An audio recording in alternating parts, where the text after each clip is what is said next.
also at the University of Michigan, also at the Detroit Metropolitan Airport, was also caught by the feds trying to smuggle in biological material. Although this time it was not a fungus. Instead, it was a type of roundworm. And perhaps the best part of all of it was that this woman, probably more by coincidence than anything, came from one of the most famous cities in the entire world, Wuhan, China.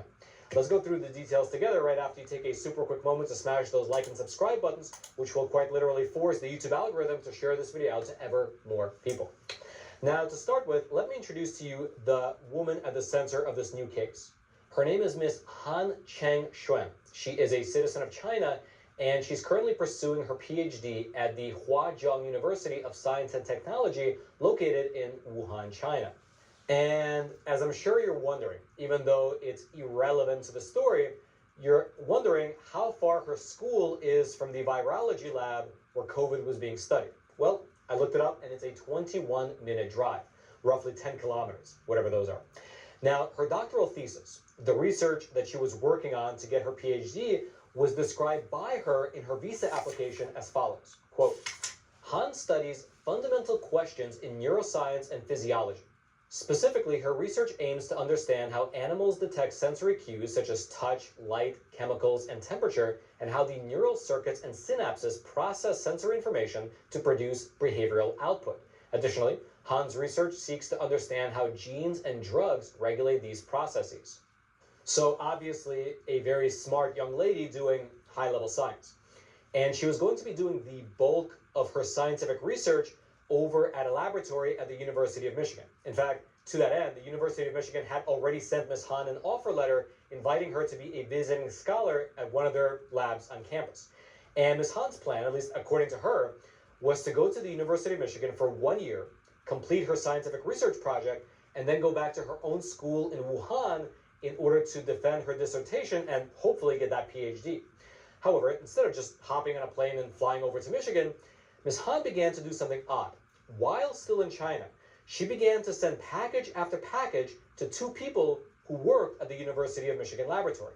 Now, in the court documents, the identities of these two people, the ones who were receiving the packages, were actually redacted. And instead, in the documents, they're simply referred to as Recipient 1 and Recipient 2. And here's what we know about these two individuals. Recipient 1 was an active member of the University of Michigan lab, whereas Recipient 2 was identified as being a faculty staff member at the University of Michigan. Also, it later came out that both of these two recipients worked alongside Ms. Han at her university in Wuhan. And so I'm assuming that both of these people are Chinese. Now, it's unclear how many packages in total Ms. Han sent from China to these two individuals, but the feds claim to have intercepted 4 of them. Let me read to you what the feds wrote that they found in the packages, as well as a picture of each one and the illicit content within, starting with package number 1. Quote, on September 18th, 2024, Han was listed as the shipper for a parcel manifested as a quote-unquote letter to recipient 1's home address.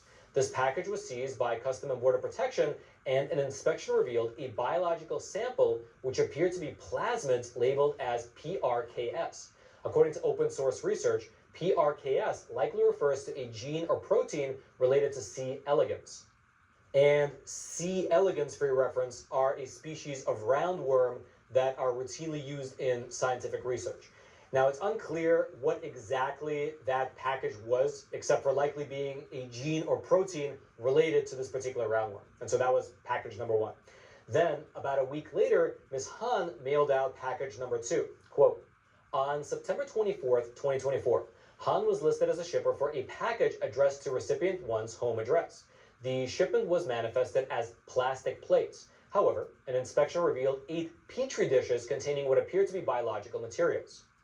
And again, you can see a picture of what those petri dishes look like that the custom agents found, but they did not specify in their filing the exact type of biological materials that those were. Then you fast forward 2 weeks and you get package number 3. Quote, on October 7th, 2024, Han was listed as a shipper for a package manifested as a quote-unquote letter to recipient 1's home. An inspection of the package revealed plasmids with the markings HA Cluck 1 rat. Again, unclear what that was as well. And then lastly, 5 months later, Ms. Han sent the 4th package that was intercepted by the feds. Quote, on March 1st, 2025, Han was listed as the shipper for a package manifested as a letter to recipient 2's home.